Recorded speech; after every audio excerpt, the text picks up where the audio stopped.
प्यारे विद्यार्थियों, आज हम वैसे कल हमारी क्लास थी और परसों थी, आज हमारी तीसरी क्लास है, ठीक है? अभी हमारा वर्णमाला टॉपिक चल रहा है, अभी कंप्लीट नहीं हुआ है, ठीक है? तो मैं स्वर का वर्गीकरण करा रहा हूँ या हम स्वर का वर्गीकरण कर रहे हैं, ठीक है? उसमें हम पहले कौन-सा पढ़े थे कामता प्रसाद गुरु के आधार पे और दूसरा था हमारा उच्चारण एवं मात्रा में लगने वाले टाइम के आधार पे, ठीक है? आज हम पढ़ेंगे तीसरा प्रकार किसका? स्वर का तीसरा प्रकार, ठीक है? आइए हम समझते हैं, ठीक? जैसे ये स्वर है, चलो थोड़ा-सा नीचे लिखता हूँ ताकि आपको स्पष्ट रूप से दिखाई दे। स्वर पहला हमारा कौन-सा था? चारों को हम एक बार फिर से समझने का प्रयास करते हैं। पहला था कामता प्रसाद गुरु के आधार पे और दूसरा प्रकार हमारा था उच्चारण एवं मात्रा में लगने वाले समय के आधार पे और तीसरा प्रकार था हमारा ओष्ठ आकृति ओष्ठ आकृति के आधार पे और चौथा है उच्चारण स्थान के आधार पे, ठीक? तो हमने इसके पहले कामता प्रसाद गुरु के आधार पे कंप्लीट कर लिया है और दूसरा प्रकार उच्चारण में मात्रा में लगने वाले समय के आधार पे इसको भी हम कंप्लीट कर लिया है, ठीक? आज हम पढ़ेंगे ओष्ठ आकृति के आधार पे और उच्चारण स्थान के आधार पे, फिर हमारा स्वर जो टॉपिक है कंप्लीट हो जाएगा, ठीक? तो हम समझते हैं ओष्ठ आकृति के आधार पे हमारा स्वर का वर्गीकरण, ठीक है? इसको मैं मिटा देता हूं। अब हम पढ़ेंगे ओष्ठ आकृति के आधार पे। तीसरा प्रकार है स्वर का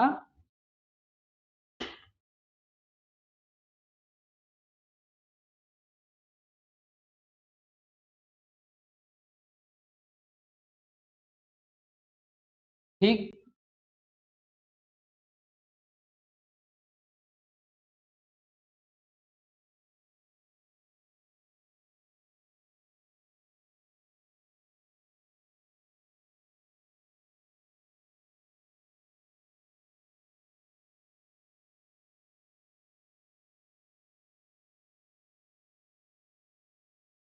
ये हमारे 11 सदस्य हैं, हम इन्हीं का अध्ययन कर रहे हैं, ठीक है? चलो हम समझते हैं हमारा स्वर वर्गीकरण को हम 4 भागों में बाँटे थे, तो पहला और दूसरा कंप्लीट हो गया है। आज हम पढ़ेंगे तीसरा, जिसका नाम है ओष्ठ आकृति के आधार पे। तो ये कितने प्रकार होते हैं इसके? 2। पहला कौन-सा है? वृत्ताकार स्वर और दूसरा है अवर्तकार स्वर, ठीक? आपको शब्द से स्पष्ट होना चाहिए, ठीक है? शब्द से स्पष्ट होना चाहिए। आज हम समझते हैं वृत्ताकार स्वर किसे कहते हैं। जैसे अब बात करते हैं, इसको हम तोड़ेंगे तो कैसे टूटेगा? व्रत धन आकार, ठीक है? व्रत किसको कहते हैं? किसको कहते हैं व्रत? हम इन्हीं सदस्यों का उच्चारण करेंगे। ऐसे कोई सदस्य होंगे जिसके उच्चारण में हमारे होठों की आकृति कैसी होगी? व्रत के समान, मतलब गोल, ठीक है? व्रत का अर्थ होता है ये है व्रत और क्या है? आकार, मतलब ये क्या है? इसका आकार है। किसके समान? व्रत के समान।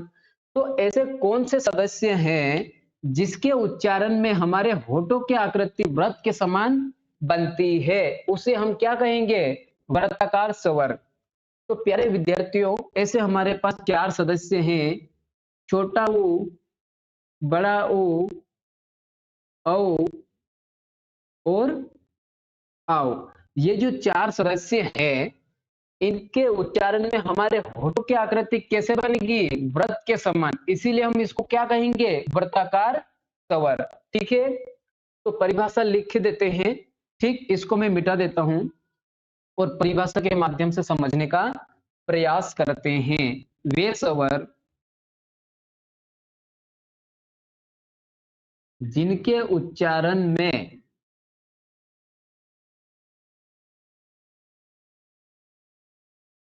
वे स्वर जिनके उच्चारण में होठों की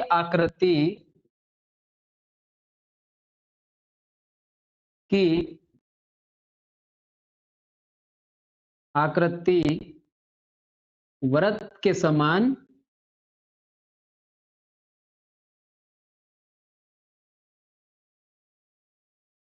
बनती है,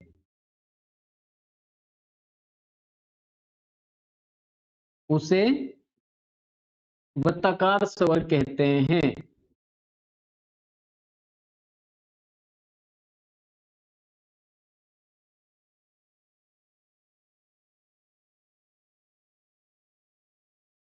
ठीक, कौन-कौन से सदस्य आते हैं? छोटा ऊ, बड़ा ऊ और औ और आओ। ये जो 4 सदस्य हैं, इसको हम किस नाम से जानेंगे? वर्ताकार स्वर के नाम से। ठीक है? जैसे कि अगर बात करते हैं, अगर ये भी आपको समझ में नहीं आता है, तो हम थोड़ा-सा दूसरे एग्जाम्पल के माध्यम से समझने का प्रयास करते हैं। ये परिभाषा सभी को स्पष्ट है, वे स्वर जिनके उच्चारण में होठों की आकृति वृत्त के समान बनती है, उसे वर्ताकार स्वर कहते हैं। इनकी कुल संख्या 4। कौन-कौन से सदस्य आते हैं? छोटा ऊ, बड़ा ऊ, औ और आओ। ठीक, इसको मैं मिटा देता हूं और हम दूसरे एग्जाम्पल के माध्यम से समझने का प्रयास करते हैं। जैसे मैंने एक ये स्टेडियम बना दिया, ठीक है? हम इसमें क्या क्या लगाएँगे? पेड़-पौधे लगाएँगे। क्या मैं इस पेड़ को यहाँ बीच में लगा सकता हूँ? इधर कहीं लगा सकता हूँ पेड़? इस स्टेडियम के अंदर मैं पेड़ लगा सकता हूँ क्या? नहीं। क्यों? प्यारे विद्यार्थियों, इसके अंदर ही हम पेड़-पौधे क्यों नहीं लगा सकते? क्योंकि स्टेडियम के अंदर अगर हम पेड़ लगा देंगे, तो हमारे पास जो खिलाड़ी लोग हैं, है ना? क्रिकेटर लोग हैं, जो भी खिलाड़ी हैं, उनको दिक्कत नहीं होगी क्या? होगी ना? ज़ाहिर-सी बात है कि स्टेडियम के अंदर अगर हम पेड़-पौधे लगा देंगे, तो हमें किसको दिक्कत होगी? खिलाड़ियों को प्रॉब्लम होगी। तो हम पेड़-पौधे कहाँ लगाएँगे? इस बाउंड्री के बाहर लगाएँगे। ठीक है? औषधियों को ऊपर की ओर उगाना चाहिए। हम कौन से पेड़-पौधे लगाएँगे? औषधियों वाले। ठीक है?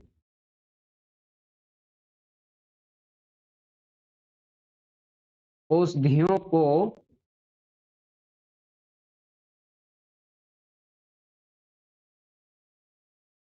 ऊपर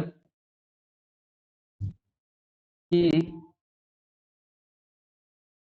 ओर उगाना चाहिए। ठीक है? ये जो मैं एक सेंटेंस लिखा हुआ है, एक वाक्य लिखा हुआ है, इसमें हमें इन वर्ताकार स्वर के सदस्य छिपे हुए मिलेंगे। अब मैं बताता हूँ कौन-कौन से सदस्य हैं। एक तो है अपना औ, दूसरा ओ और आओ और ओ। जिस सदस्य के मैंने नीचे अंडरलाइन किया हुआ है, वे स्वर किसके अंतर्गत आएंगे? वर्ताकार स्वर के अंतर्गत। ठीक है? हम औषधियों को कहां पर उगाएंगे? इस बाउंड्री के बाहर। ठीक है? तो कौन-कौन से सदस्य आते हैं? स्पष्ट है इन्हें, छोटा ऊ, बड़ा ऊ, औ और आओ। ये जो 4 सदस्य हैं, ये किस में आएंगे? वर्ताकार स्वर में। अब हम दूसरा प्रकार पढ़ते हैं, अवर्ताकार स्वर। आपको पता ही होगा कि अवर्ताकार स्वर किसे कहते हैं? ठीक, किसी भी शब्द के पहले अगर आ नामक शब्द या आ नामक सदस्य जुड़ जाता है, तो उस शब्द के अर्थ को क्या करता है वो? परिवर्तित कर देता है। इसमें इधर हम पहला प्रकार पढ़ रहे थे, इसमें क्या था? वर्ताकार स्वर, है ना? जिस मतलब वे स्वर जिसके उच्चारण में हमारे होठों की आकृति वृत्त के समान बनती है, उसे हम वर्ताकार स्वर कहते थे। ठीक है ना? लेकिन यहाँ पर लिखा है अवर्ताकार स्वर। शब्द से स्पष्ट है, इससे परिभाषा क्या बनेगी कि वे स्वर जिसके उच्चारण में हमारे होठों की आकृति वृत्त के समान नहीं बनती, उसे हम क्या कहेंगे? अवर्ताकार स्वर कहेंगे। ठीक है? आइए हम परिभाषा लिख लेते हैं। वे स्वर जिसके उच्चारण में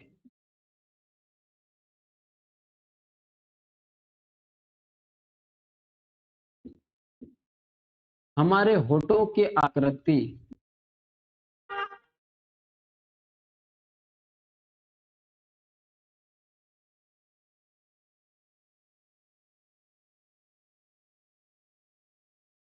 वृक्क के समान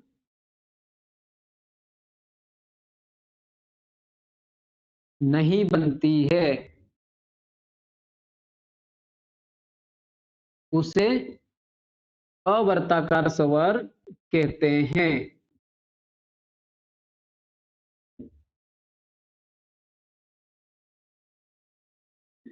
अब वर्ताकार स्वर में कौन-कौन से सदस्य आए हुए थे? छोटा ऊ, बड़ा ऊ और औ और आव जो 4 सदस्य थे उसमें किसमें वर्ताकार स्वर में थे। तो बचे कौन-कौन से सदस्य? कौन-कौन से सदस्य बचे हुए हैं? छोटे आ, बड़ा आ, छोटी ई, बड़ी ई, री, ऐ और आई। ये जो 7 सदस्य बचे हुए हैं, ये किसमें आएँगे? अवर्ताकार स्वर में, है ना? सभी को स्पष्ट है? औष्ठ आकृति के आधार पे हमने स्वर का वर्गीकरण किया इन 11 सदस्यों का, ठीक है ना? जैसे-जैसे मैंने कहा था, जैसे-जैसे आधार चेंज होगा, वैसे-वैसे इन सदस्यों में क्वालिटी अलग-अलग दिखाई देगी, ठीक है? जैसे इसका आधार चेंज होगा, तो इन 11 सदस्यों में कुछ में क्वालिटी अलग दिखाई देगी और कुछ ऐसे सदस्य होंगे जिसमें क्वालिटी अलग दिखाई देगी। तो इसमें हमने औष्ठ आकृति के आधार पे 2 प्रकार बाँटे थे, पहला था वर्ताकार स्वर, दूसरा था अवर्ताकार स्वर। वर्ताकार स्वर का मतलब होता है कि वे स्वर जिनके उच्चारण में हमारे होठों की आकृति वृत्त के समान बनती है, उसे क्या कहते हैं? उसे वर्ताकार स्वर कहते थे। कौन-कौन से सदस्य थे? छोटा ऊ, बड़ा ऊ और औ और आव। ये जो 4 सदस्य थे किसमें आ रहे थे? वर्ताकार स्वर में। ठीक, उसके बाद मैंने दूसरा प्रकार प्रकार पढ़ाया कौन-सा? अवर्ताकार स्वर। जब किसी शब्द के आगे आ नामक सदस्य जुड़ जाता है, आ ध्वनि जुड़ जाती है, तो उस शब्द के अर्थों को क्या करती है? परिवर्तित कर देती है या नेगेटिव कर देती है। ठीक? तो क्या बनेगी परिभाषा? कि वे स्वर जिसके उच्चारण में होठों की आकृति वृत्त के समान नहीं बनती, उसे हम क्या कहेंगे? अवर्ताकार स्वर। ठीक, इसमें कौन-कौन से सदस्य आते हैं? जैसे छोटे आ, बड़ा आ, छोटी ई, बड़ी ई, री, ऐ और आई। कितने सदस्य हैं? 7। ये किसमें आएंगे? अवर्ताकार स्वर। स्पष्ट है? अब हम यहाँ से आगे बढ़ते हैं। अब हमारा कौन सा प्रकार बचा हुआ है? चौथा। आइए हम चौथे प्रकार को समझने का प्रयास करते हैं। ये जो हमारा तीसरा प्रकार कंप्लीट हो चुका है, अब हम यहाँ से आगे बढ़ते हैं। चौथा प्रकार है हमारा उच्चारण स्थान।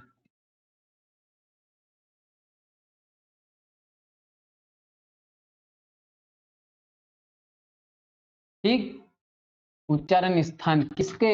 इन्हीं 11 सदस्यों का उच्चारण स्थान। किसका उच्चारण स्थान कहाँ से होता है? जीभ के आधार पे, ठीक है? तो इसको भी हम 3 भागों में बांटेंगे। ठीक, कहाँ-कहाँ से होता है? पहला है अग्र स्वर, दूसरा है मध्य स्वर और तीसरा है पश्च स्वर। ठीक, हम उच्चारण स्थान के आधार पे स्वर को कितने भागों में बांटे? 3। 3 प्रकार है। पहला है अग्र। आप इस शब्द से आपको क्या अर्थ निकलता है? इस शब्द से आप क्या समझते हैं? बताइए। ठीक है, अग्र का मतलब होता है आगे। हम जीभ के आधार पे पढ़ रहे हैं, जीभ के आधार पे उच्चारण स्थान किसके? इन 11 सदस्यों का। तो अग्र स्वर की बात करें तो वे स्वर जिनके उच्चारण में जीभ का कौन सा भाग? अग्र का मतलब होता है आगे। तो वे स्वर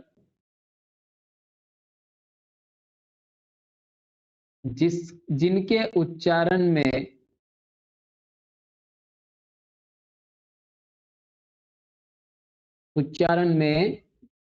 जीभ का आगे वाला भाग काम करता हो,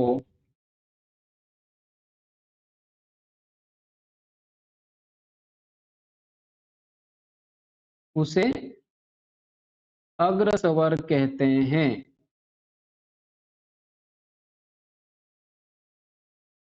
अब परिभाषा से स्पष्ट है या नहीं, हम उन सदस्यों को देखते हैं जिसका उच्चारण कहाँ से होता है, कौन-कौन से सदस्य अग्र स्वर में आते हैं, आइए हम देखते हैं।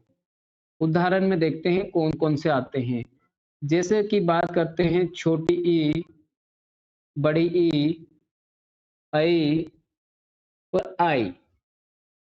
ये जो 4 सदस्य हैं, इसका आप उच्चारण करके देखिए, क्या जीभ का आगे वाला भाग काम करता है या नहीं? आप देखिए, ई, आई, जीभ काम करती है आगे वाला हिस्सा, इसीलिए इसका नाम क्या रखा है? अग्र स्वर। ठीक है ना? वे स्वर जिसके उच्चारण में जीभ का आगे वाला भाग काम करता है, उसे क्या कहते हैं? अग्र स्वर। ठीक है? स्पष्ट है? किसी को कोई डाउट? चलो, अगर याद नहीं होता तो ऐसे याद कीजिए, जैसे एक फातिमा खातून की लड़की थी, है ना? क्या था? फातिमा।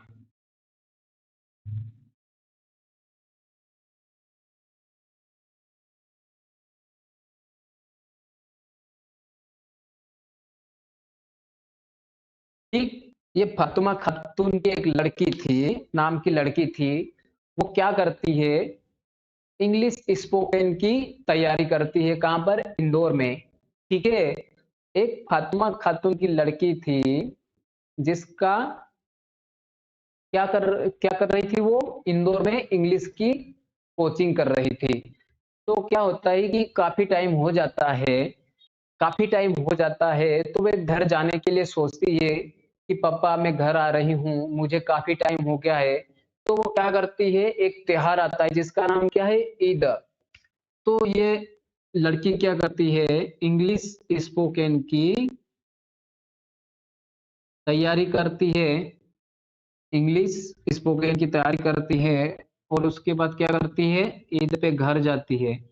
तो उस जो है ना, उसकी जो एड़ी होती है, एड़ी फिसल जाती है तो उसकी ऐनक कहाँ पर गिरती है? आगे की ओर।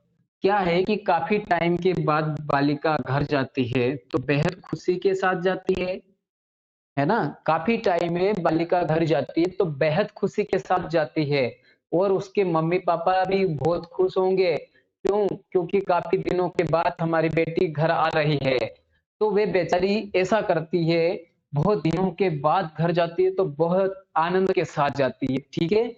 तो ऐसे दौड़ने लगती है, घूमने लगती है, तो उसकी जो है एड़ी फिसल जाती है। इंग्लिश स्पोकन की तैयारी कर रही थी, ईद के दिन घर जाती है, तो उसकी एड़ी फिसल जाती है तो उसकी ऐनक गिर जाती है ना? इससे छोटी, बड़ी ई, आई और आई ये जो 4 सदस्य हैं, जिस सदस्य के नीचे मैंने अंडरलाइन किया हुआ है, वे सदस्य किस में आएँगे? अग्र स्वर में। अब किसी को कोई डाउट पूछिए अब, है ना?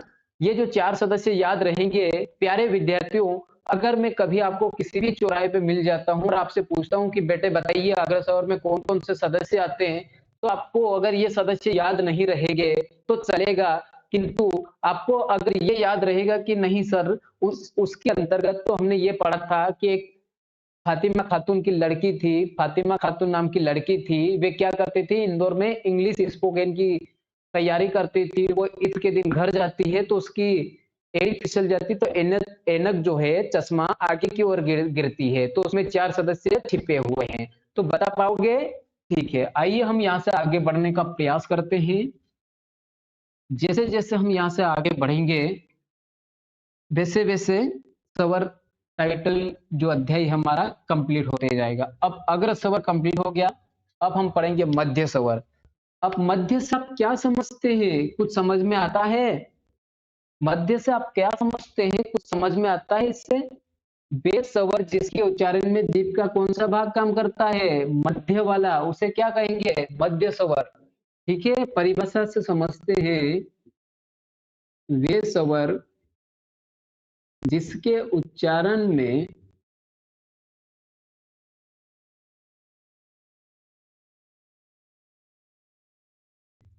जीभ का मध्य वाला भाग काम करता है उसे मध्य स्वर कहते हैं। ठीक, इस शब्द से आपको स्पष्ट होता है कि वे स्वर जिसके उच्चारण में जीभ का मध्य वाला भाग काम करता है उसे हम किस नाम से जानेंगे? मध्य के नाम से। और ऐसा एकमात्र सदस्य है जो कौन है? छोटे आ।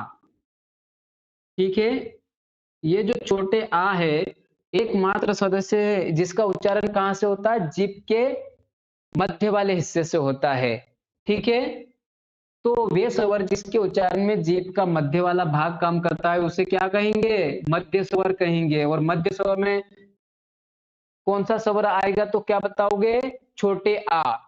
ठीक, अब हम यहां से आगे बढ़ते हैं। हमारा मध्य स्वर कंप्लीट होता है, इसके बाद हम धीरे धीरे आगे बढ़ते हैं। तो तीसरा प्रकार कौन सा है हमारा? पश्च स्वर। अब पश्च शब्द से आपको क्या समझ में आता है? कुछ समझ में आता है? पश्च का अर्थ होता है पीछे, लेकिन किसके पीछे? जीभ के पीछे। ठीक है ना, या जीभ का पीछे वाला हिस्सा काम करता है। शब्दों के ऊपर विशेष ध्यान देना है। अग्र किसे कहते हैं, मध्य किसको कहते हैं, पश्च किसे कहते हैं। तो इसकी पश्च स्वर की परिभाषा हम समझने का प्रयास करते हैं कि वे स्वर जिसके उच्चारण में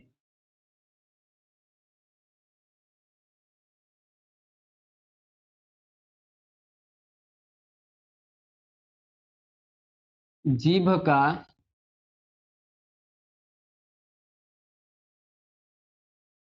पीछे वाला भाग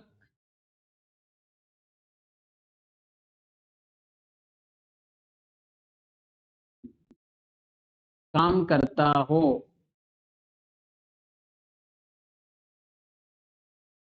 उसे पश्च स्वर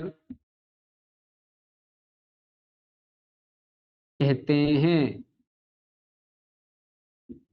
एक शब्द के ऊपर आपको विशेष ध्यान देना है। अग्र का अर्थ होता है आगे, मध्य का अर्थ होता है मध्य, बीचों बीच, और उसके बाद पश्च का अर्थ होता है पीछे। लेकिन किसके आधार पे हम पढ़ रहे हैं? जीभ के आधार पे। ठीक है, तो वे स्वर जिसके उच्चारण में जीभ का आगे वाला भाग काम करता है उसे क्या कहते हैं? अग्र स्वर। वे स्वर जिसके उच्चारण में जीभ का मध्य या बीच वाला भाग काम करता है उसे क्या कहेंगे? मध्य स्वर। उसके बाद हमने तीसरा प्रकार पढ़ा, क्या नाम है उसका? पश्च स्वर।